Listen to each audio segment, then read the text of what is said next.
അങ്ങനൊരു ബർത്ത്ഡേ കൂടി കഴിഞ്ഞു പോയി. ഒരു സാധാരണ ദിവസം വൈകുന്നേരം ആകുന്നവരെ ഉമ്മ പായസം ഉണ്ടാക്കി വെച്ചിട്ടുണ്ടായി. ആ ഒരു പായസം കുടിച്ച് കഴിഞ്ഞിട്ട് ജസ്റ്റ് ഒരു കാഷ്വൽ കേക്ക് കട്ടി.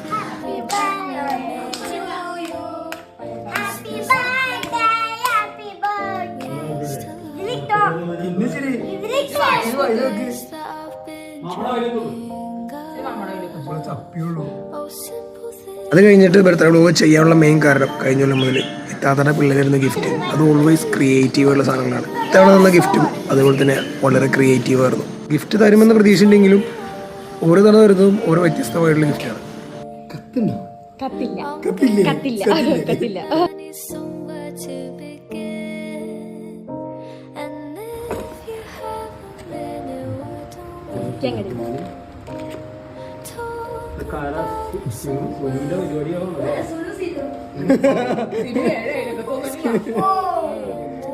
She is good at that. അത് കഴിഞ്ഞിട്ട് ഞാൻ സാധാരണ സ്റ്റാറ്റസ് ഇടലൊന്നുമില്ല, പക്ഷെ ഇത്തവണ ഒരു വീഡിയോ സ്റ്റാറ്റസ് ഇട്ടു. ഞാൻ കാണിച്ചു തരാം. ആ ഒരു നിങ്ങളുടെ ബർത്ത്ഡേ സമയത്തൊക്കെ ആ ഒരു വീഡിയോ സ്റ്റാറ്റസ് ഇട്ട് കഴിഞ്ഞ് കഴിഞ്ഞാൽ ഇച്ചിരി ഐക്യമുള്ള നിങ്ങളുടെ ഫ്രണ്ട്സിന് മനസ്സിലാവും നിങ്ങളുടെ ബർത്ത്ഡേ എന്നുള്ളത്. അതായത് പറയാതെ പറയാൻ പറ്റും. ആ വീഡിയോ ഞാൻ ഇപ്പം കാണിച്ചു തരാം. ഇന്നിവിടെ ഇരിക്കുന്നവർക്കല്ല എന്റെ വക ചെലവാണ്. ആർക്ക് വേണോ വെട്ടി വീങ്ങിക്കോളാം കേട്ടാ. ബില്ല് ഞാൻ കൊടുക്കും. ചേട്ടാ കാശ് കൊടുക്കണ്ട, ഞാൻ കൊടുത്തോളാം. ഞാൻ കൊടുക്കാം, ഇന്ന് എന്റെ ചെലവാണ്. പൊക്കോ. ഈ ചേട്ടന് 2 കുറ്റി പുട്ടുകൂടെ കൊടു. പൈസ ഞാൻ കൊടുത്തോളാന്ന്. ഈ പഴം വെച്ചോ, വീട്ടിൽ കൊണ്ടുപോകാട്ടാ.